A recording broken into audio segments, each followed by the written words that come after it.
யோவான் 14:27 இயேசு சொல்லுகிறார், என்னுடைய சமாதானத்தை உங்களுக்கு தருகிறேன், உலக பிரகாரம் கொடுக்கிற பிரகாரம் நான் கொடுப்பது இல்லை, உங்கள் இருதயம் கலங்காமலும் பயப்படாமலும் இருப்பதாக.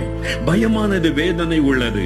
1 யோவான் 4:18 வேதம் சொல்லுகிறது, பயமானது வேதனை உள்ளது. அந்த பயம் வந்துவிட்டால் நிம்மதி இல்லை, ஒரு தூங்க முடியல, ஒழுங்கா சாப்பிட முடியல, சந்தோஷமா இருக்க முடியல. அது வேதனை உள்ளது. நீங்க பயத்தோடு இருக்க ஆண்டவர் விரும்பவில்லை. ஏதோ ஒரு பயம் உங்களை வாட்டி வதைக்கிறாரு, ஏதோ ஒரு பயம் உங்களை கலங்க பண்ணுகிறாரு, ஏதோ ஒரு பயத்துல கலங்கி வந்திருக்கிறீங்க.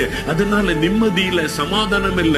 இன்றைக்கு இயேசு உங்களுக்கு விடுதலை கொடுக்க வந்திருக்கிறார், பயத்தை மாற்ற வந்திருக்கிறார், பயத்திலிருந்து விடுதலை கொடுத்து உங்களுக்கு சந்தோஷம் கொடுக்க வந்திருக்கிறார்.